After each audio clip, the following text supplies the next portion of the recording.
Hey everyone, I'm Sue and welcome to Sue Very Designs, where I bring you fast fun and adorable projects.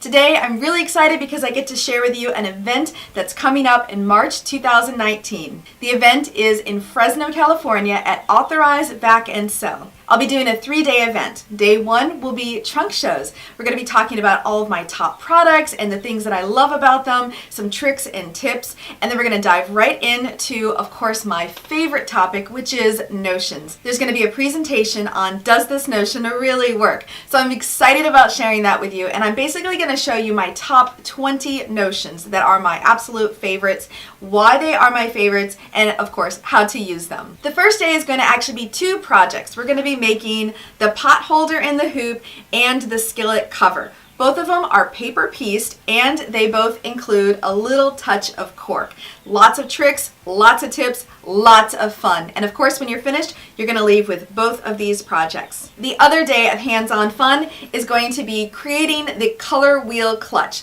The color wheel clutch talks about paper piecing, all kinds of neat things like inserting zippers, using cork wisely, and some really cool tricks about working with batting and in the hoop zippers. All the information will be in the description below, so go ahead and sign up for the class today. And until I see you in California, March 2019, I hope you have a creative day. Bye-bye!